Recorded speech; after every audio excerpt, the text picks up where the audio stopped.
The Carpathian Mountains are a labyrinth of shadows, cliffs, and forests so dense that sunlight scarcely touches the ground.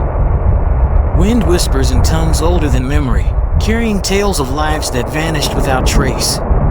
Amid the peaks and fog rises Bran Castle, black and jagged, its towers piercing the gray sky like the teeth of some ancient predator. Locals call it Dracula's castle. Legends speak of Vlad the Impaler. But the truth is far older, far darker. Bran Castle does not merely exist, it consumes, remembers, and waits. Every year, someone disappears. Authorities write it off as lost hikers or misadventure. Villagers know better. The castle keeps a tally, and it always collects its due. The traveler arrived in the small village at the foot of the mountain, notebook and camera in hand. He had heard the stories, whispers of vanished architects, of children's laughter echoing through the halls, of faces captured in photographs that should not exist. He intended to record these tales, to see if legend could survive scrutiny. He did not expect that the castle itself would notice him first. The road to the castle wound through thick, ancient woods. Frost-laden leaves crunched underfoot. Mist clung to the roots and trunks like ghostly fingers. Birds fell silent as he walked. The air smelled of pine, earth, and something metallic, blood, iron, copper. He could not tell which. From a ridge, Bran Castle loomed. Its black towers shone wet in the weak sunlight, jagged and unwelcoming. The wind carried a moan that might have been the call of a beast, or the voice of the castle itself. Come closer. A figure waited at the gates, Maria Cadrinu. Her eyes were dark hollows, watchful and wary. Do not touch the walls. She said immediately. And listen. What you hear here is not always human. The castle speaks in its own tongue, and it knows your name. He smiled nervously. She did not. Maria led him through the castle gates. Inside, the air was cold, damp, heavy with the scent of stone and dust centuries old. Torches along the walls flickered weakly, casting shadows that moved strangely, almost independently. In the basement, Maria said, voice low. 5 people go down. 6 come back. Always 1 extra. The photograph remains, but the person disappears. Never to be found. She showed him an old photo. 5 tourists smiled stiffly. Behind them, a 6th figure loomed, tall, blurred, indistinct, face impossible to read. In 2017, Maria whispered, Restorers found something under the eastern wall. It looked like skin. The chief architect called it impossible.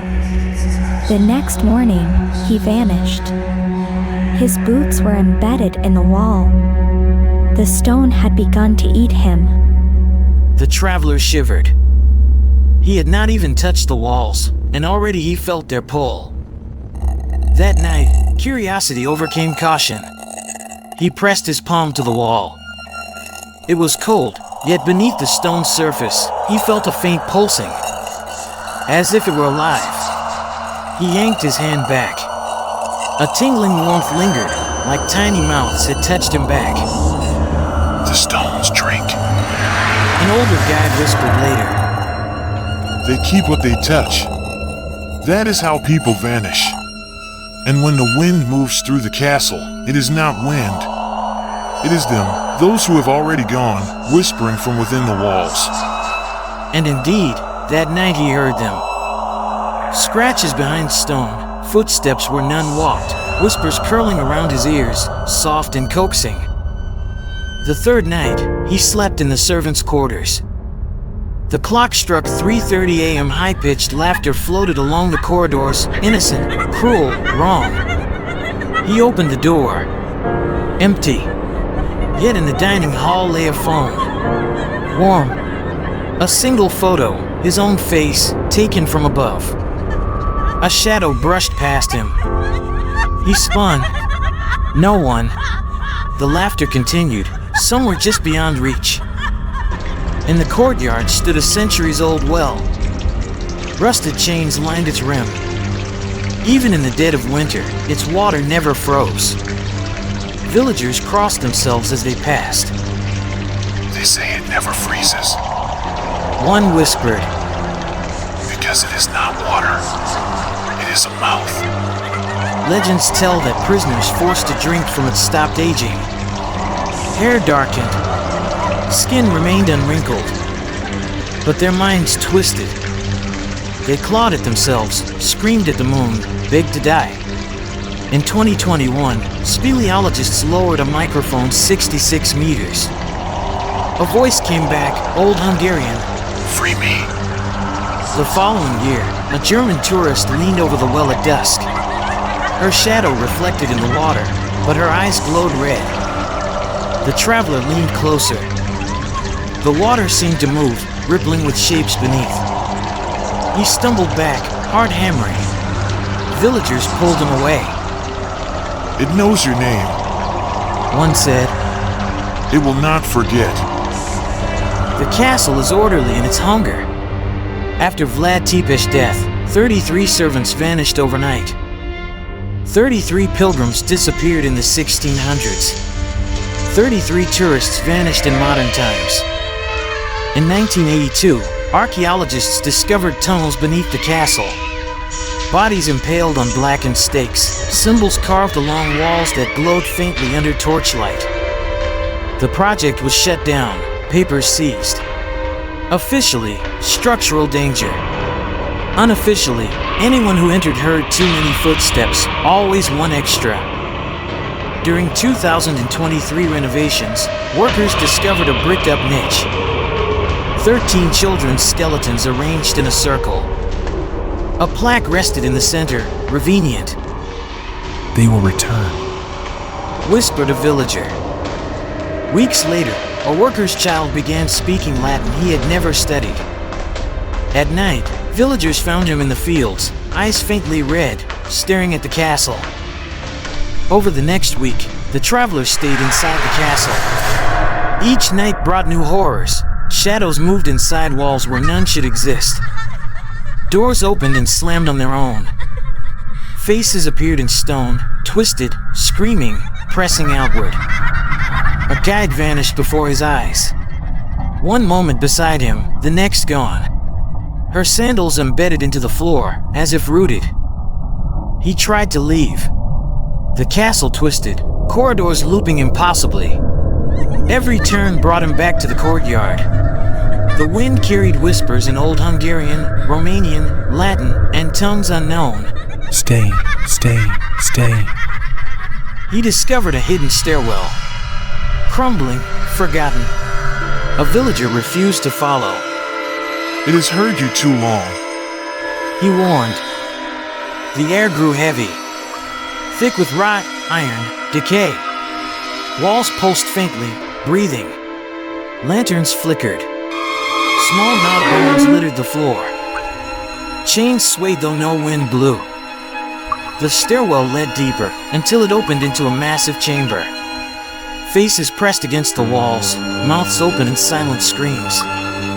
At the center, a blackened stake. Half absorbed, the missing architect. Eyes wide, mouth frozen mid-scream.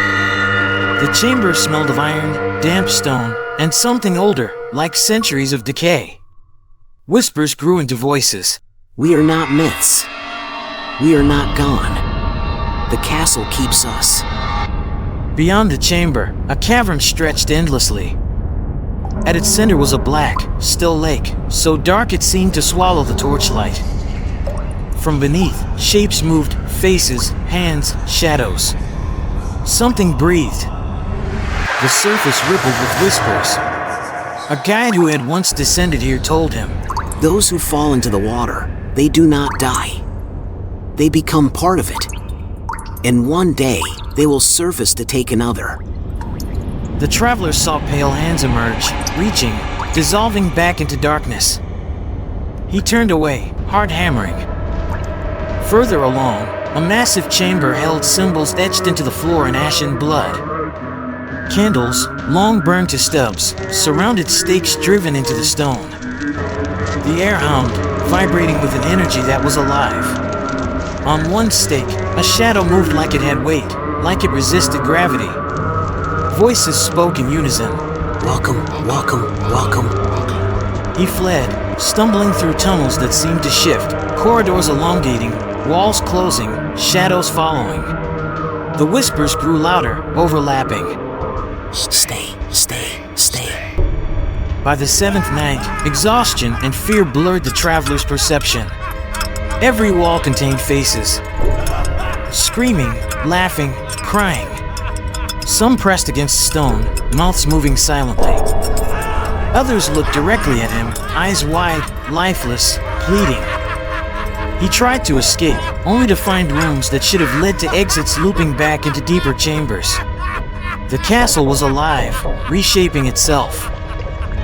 He found a hidden shaft descending to the legendary well. The water was black, reflective, and moving despite no wind. He peered in. Shadows writhed. Faces floated beneath the surface, eyes staring upward. Whispers called his name. One face emerged fully, a boy, pale, eyes red. Join us. The water reached, curling toward him like a living thing. He stumbled back. On the last night, the castle unleashed everything. Shadows became hands. Walls pressed. The air trembled with whispers, shrieks, laughter. Faces pushed outward. He ran blindly through corridors. Fingers brushed him, cold, firm, grasping. He reached the courtyard as dawn broke. The wind died. Torches sputtered. Villagers gathered. He did not speak. Only recorded. Only wrote. Bran Castle is alive. It drinks warmth, keeps shadows, waits. Every year, it collects its due. When the wind howls through the Carpathians, it is not wind. It is the castle, calling the next name. And if you linger too long, it may call yours. So, what do you think? Were you there with us in the shadows of Bran Castle, or are you planning your own journey into its depths? Tell us in the comments, did you hear something strange, or have you experienced anything similar? We want to know your thoughts, your chills, your stories. If you enjoyed this tale and want more terrifying adventures from haunted places, forgotten castles, and the unexplained, make sure to subscribe and hit the notification bell. The next story might be closer than you think, and you never know what might be watching while you listen.